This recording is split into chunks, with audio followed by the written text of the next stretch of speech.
तो hello guys, कैसे हैं आप लोग। मुझे उम्मीद है कि आप लोग बहुत ही अच्छे होंगे। द फुल टाइम मैजिस्टर के एपिसोड नंबर 1 में आपका स्वागत है। एपिसोड में आगे जाने से पहले आपसे एक छोटी सी रिक्वेस्ट है कि प्लीज़ मेरे चैनल को सब्सक्राइब करें एंड मुझे सपोर्ट करें। और अगर आपको ये वीडियो पसंद आती है तो आपके लिए हमेशा एक ही टारगेट होता है कि आपको 40 कमेंट करवाने हैं और 1K व्यू करवाने हैं। अगर आप ये जो है करवा देते हैं तो इस एपिसोड को मैं और भी जल्दी लेके आता हूँ। और अगर आप ये टारगेट पूरा नहीं करवा पाते हैं तो मुझे लगता है कि आप जो है इस एनिमेशन के अंदर बिल्कुल भी इंटरेस्टेड नहीं हैं। फिर मैं उस एनिमेशन को वहीं स्टॉप कर देता हूँ। चलिए अब ज़्यादा देर ना करते हुए इस एपिसोड को हम स्टार्ट करते हैं। एपिसोड के स्टार्टिंग में हम देखते हैं कि यहाँ जो होता है एक लड़का अपने बारे में बता रहा होता है। उसका नाम जो होता है वो मो फैन होता है। वो जो है यहाँ 9th ग्रेड में है। वो स्कूल के अंदर जो है बैठकर एग्जाम दे रहा होता है, जो कि senior high school entrance exam होता है। इस एग्जाम को क्लियर करने के बाद ही ये जो है एक मैजिक सीख सकता है और एक मैजिक स्कूल में जा सकता है। फिर हम देखते हैं कि वो जो है कहता है कि मैं इतना भी बैड स्टूडेंट नहीं हूँ पढ़ने में, बट मैंने जो है टोटल 3 मंथ ही पढ़ाई करी है। वो कहता है कि जो भी स्टडी मटेरियल है इस एंट्रेंस एग्ज़ाम के लिए उसे पढ़ने के लिए 9 साल का समय लगता है, बट मैं तो सिर्फ 3 महीने पढ़कर इस एग्ज़ाम को दिया हूँ। फिर हम देखते हैं कि वो जो है अपने गले में एक पेंडेंट के बारे में हमें बताता है। वो कहता है कि 3 महीने पहले ही मेरी जो मुलाकात थी एक ओल्ड मैन से हुई थी, जिसने जो है मुझे ये पेंडेंट दिया था। अब ये पेंडेंट मुझे क्यों दिया है इसके बारे में मुझे नहीं पता है। मो फैन फिर सोचता है कि उस पेंडेंट को देने के बाद मेरे दिमाग के अंदर अजीब अजीब से मैजिक का ख्याल आने लग गया। इसीलिए जो है मुझे अभी मैजिक बहुत ज़्यादा पसंद है और मैं जो हूँ पूरी तरह से अब चेंज हो चुका हूँ। मैं जो हूँ सिर्फ मैजिक के बारे में बातें करता रहता हूँ और यहाँ पे जितने भी स्टूडेंट हैं वो भी मैजिक के बारे में बात करते हैं। तभी हम देखते हैं कि पीछे से उसके और भी दोस्त एग्ज़ाम देकर आ रहे होते हैं। वो लोग कहते हैं कि ये तो बहुत ही जल्दी एग्ज़ाम देकर आ गया, लगता है आज का पेपर जो है वो काफ़ी ज़्यादा मुश्किल था। दूसरा लड़का कहता है कि हाँ, आज का पेपर डिफ़िकल्ट था, इसीलिए हो सकता है कि मो फैन जल्दी से एग्ज़ाम देकर आ गया हो इतनी जल्दी। पर एग्ज़ाम जल्दी देने से वो पास थोड़ी हो सकता है और बिना पास करे वो जो है एडमिशन नहीं ले सकता है मैजिक वाले स्कूल के अंदर। फिर वो जो मोटा लड़का है वो पीछे एक लड़के से कहता है कि मुँह भाई, तुम्हें तो आइस मैजिक आता है क्योंकि तुम्हारी फैमिली बहुत ही दिनों से आइस मैजिक का यूज़ करती आ रही है। मुँह भाई जो होता है वो कहता है कि हाँ, तुम्हें कोई शक है क्या इसमें। फिर हम देखते हैं कि यहाँ पर वो जो है वो कहता है कि फायर मैजिक होता है वो सबसे ज़्यादा पावरफुल होता है और बहुत सारे रेयर बंदे होते हैं जो फायर मैजिक का यूज़ कर पाते हैं। हम देखते हैं कि मो फैन जब बाहर जाता है तो उसके डैड जो है यहाँ पर उसका वेट कर रहे हैं। वो अपने डैड के पास जाकर वो कहता है कि आप यहाँ क्या कर रहे हैं। तो उसके डैड कहते हैं कि मैं तुम्हें यहाँ पर लेने आया हूँ और वैसे बताओ तुम्हारा एग्ज़ाम कैसा गया। जो मो फैन होता है वो यहाँ पर कुछ बोल नहीं पाता। उसे जो है समझ में नहीं आता कि वो अपने डैड को क्या जवाब दे। वो सिर्फ अभी 3 मंथ ही तो पढ़ा है ना, तो वो पास हो भी नहीं सकता। उसको विश्वास ही नहीं है क्योंकि उसे कवर करने के लिए जो स्टडी मटेरियल है कम से कम 9 ईयर्स का टाइम चाहिए होता है।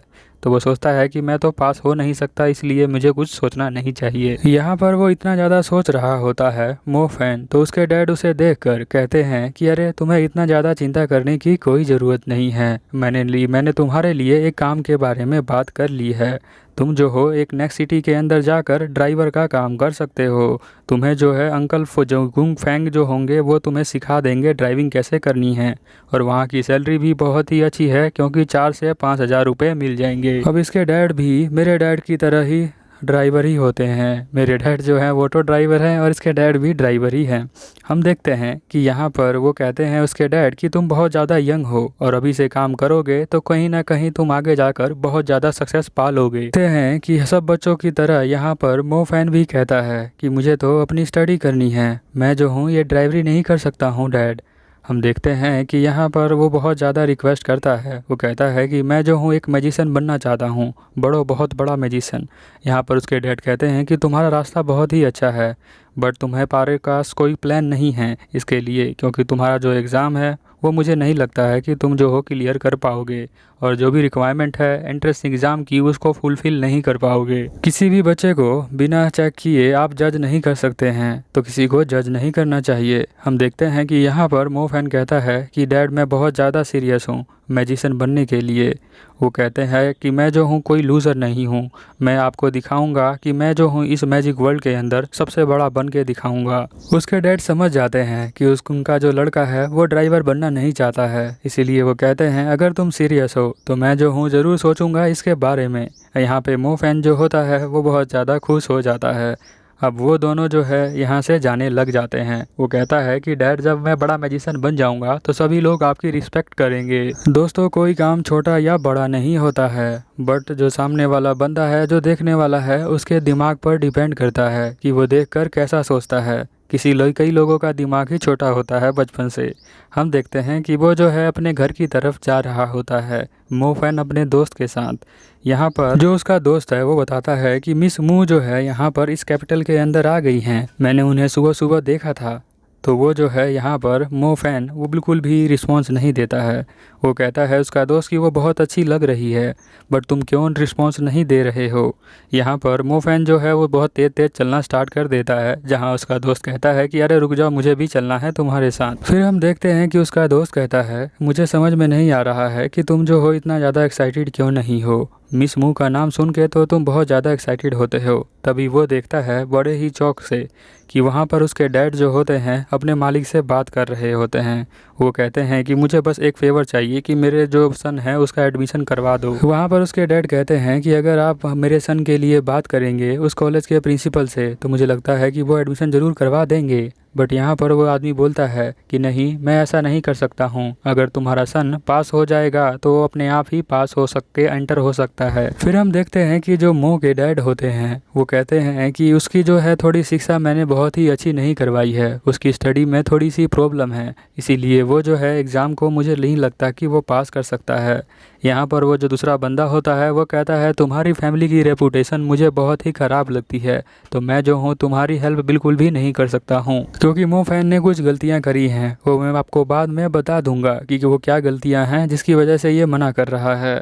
फिर हम देखते हैं कि यहाँ पर उसके डैड दोबारा उससे रिक्वेस्ट करते हैं कि वो कहते हैं कि सारी गलती मेरी है, उसको माफ़ कर दे, और वो जो है आगे से मिस मू को कुछ भी नहीं करेगा, ना उससे मिलेगा और ना कुछ और करेगा। या मो फैन के डैड कहते हैं कि आपको तो पता ही है कि मैंने कितने सालों तक आपकी फैमिली की सेवा करी है, तो मुझे छोटी सी रिक्वेस्ट है कि प्लीज़ मेरी हेल्प कर दें इस बार। ये आखिरी टाइम होगा जब मैं आपसे हेल्प मांग रहा हूँ, क्योंकि जो मेरा बेटा है वो सच में चाहता है कि वो बहुत बड़ा मैजिशियन बने, तो प्लीज़ आप मेरी हेल्प कर दें। यहाँ पर वो आदमी कहता है कि फेलियर मतलब फेलियर ही होता है, वैसे मैं तुम्हारी कोई हेल्प नहीं कर सकता हूँ, तुम्हें उसे अच्छे से पढ़ाना चाहिए, इसके अलावा मैं कुछ नहीं कह सकता हूँ। अगर अच्छे से पढ़ाई करता तो पास हो ही जाता।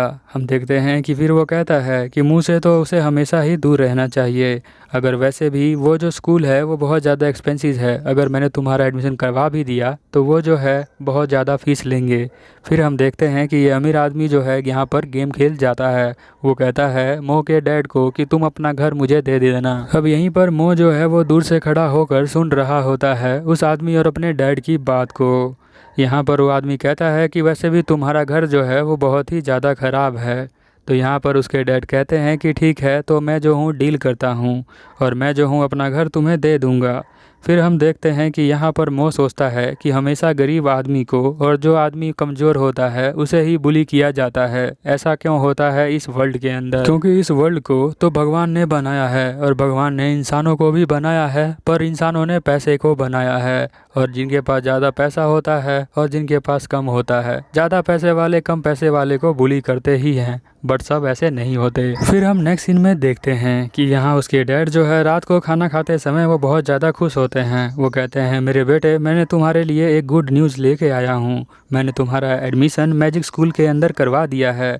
अब तुम जो हो वहाँ जाकर पढ़ सकते हो और मुझे भरोसा दिलवाओ कि तुम जो हो बहुत ज़्यादा हार्ड स्टडी करोगे। यहाँ मो फैन जो होता है वो सर नीचे करके कुछ सोचने लग जाता है। फिर कहता है ठीक है डैड, मैं जो हूँ आपको भरोसा दिलाता हूँ। यहाँ उसके डैड कहते हैं कि वैसे मिस मू जो है यहाँ पर आ चुकी है, तो क्या कहना है उसके बारे में? तो यहाँ पर मो फैन जो है वो कहता है कि अभी तो मेरे दिमाग में सिर्फ स्टडी की बात आ रही है, मैं सिर्फ मैजिक स्टडी करना चाहता हूँ और कुछ नहीं, क्योंकि अगर मैंने अच्छे से मैजिक के बारे में स्टडी कर लिया तो हम लोगों के पास बहुत सारा पैसा होगा और मैं बहुत सारा पैसा कमा कर आपको दूंगा और आपके लिए एक घर बनाऊंगा जिसके अंदर हम सब लोग रह सकते हैं अच्छे से। और डैड आप याद रखना, आपका लड़का जो है एक ग्रेट मैजिशियन बनेगा। फिर हम नेक्स्ट सीन में देखते हैं कि यहाँ पर मोफैन जो होता है अपनी टेबल पे बैठकर कुछ लिख रहा होता है नोटबुक के अंदर। उसके अंदर वो लिखता भी है तो क्या लिखता है, हम देखते हैं कि उसके अंदर मुँह लिखा होता है।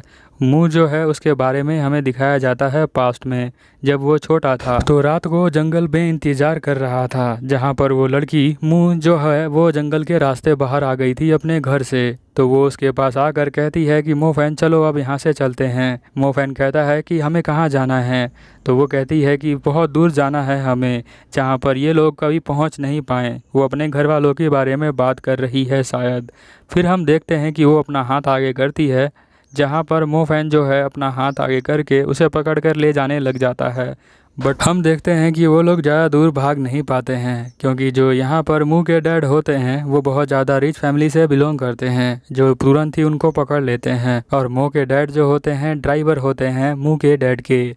फिर हम देखते हैं यहाँ पर जो मुँह के डैड हैं वो उससे माफ़ी मांगते हैं। वो कहते हैं कि इसे प्लीज़ माफ़ कर दीजिए, बट मुँह के डैड जो है उसे लात मारकर साइड में फेंक देते हैं। जो मुँह का डैड होता है वो कहता है कि तुम्हारे बेटे ने ट्राई किया है मेरी बेटी को किडनैप करने का और सेड्यूस करने का, तो मैं जो हूँ इसे लास्ट वार्निंग दे रहा हूँ, अगर नेक्स्ट टाइम इसने किया तो मैं एक करके इसके सारे पैर तोड़ दूंगा। अब 2 ही पैर होते हैं तो 2 बार में तोड़ देगा। फिर हम देखते हैं कि यहाँ पर मुँह का डैड कहता है कि अगर तुम दोबारा मेरे को दिखे ना मेरे वहाँ बंगले के बाहर तो मैं तुम्हें बहुत मारूंगा। यही बातें जो है यहाँ पर मोफैन सोच रहा होता है प्रेजेंट में। नेक्स्ट डे हम देखते हैं कि मैजिक स्कूल के अंदर सभी जा रहे होते हैं और यहाँ पर वो लोग बहुत ज़्यादा खुश होते हैं, क्योंकि उन्हें जो है मैजिक सीखने को मिलने वाला है। यहाँ पर टीचर जो होता है एक टोकन दिखाता है और इसके बारे में बताता है कि ये जो है कलर चेंज कर लेता है। जो भी अर्थ के एलिमेंट होते हैं, जैसे कि अर्थ के ऊपर जैसे कि मिट्टी है, मिट्टी का जो है वो मैजिक होता है, वैसे विंड का मैजिक होता है, वाटर का मैजिक होता है, आइस का मैजिक होता है, फायर का मैजिक होता है। हर एक मैजिक के लिए अलग अलग कलर होता है। तो ये जो है स्टैम्प ये दिखाता है कि सामने वाला बंदा जो है कौन सा मैजिक यूज़ कर सकता है। साथ में एक क्रिस्टल बॉल रखा होता है, जिसके हाथ रखने पर पता चलता है कि किसके अंदर कौन सा मैजिक है। टीचर जो है लास्ट रोल नंबर जिसका 48 होता है वो मोफैन होता है, उसके पास पहुंचते हैं और कहते हैं कि तुम बहुत लकी हो। ये बात सुनते ही यहाँ पर क्लास के एक बच्चा जो होता है वो उसे बुली करने लग जाता है, उसके ऊपर हंसने लग जाता है। फिर हम देखते हैं उसका दोस्त जो है मोफैन का, वो खड़ा होकर उसे चुप कराता है। वो उसका लड़का कहता है कि ये एग्ज़ाम कभी पास नहीं कर सकता, बट उसका दोस्त कहता है कि नहीं, हम दोनों जो है अपनी पावर को जगा लेंगे। फिर हम देखते हैं कि एक एक करके सभी लड़के जो है यहाँ पर चेक करने लग जाते हैं। पहला लड़का जो आता है क्रिस्टल पे हाथ रखता है।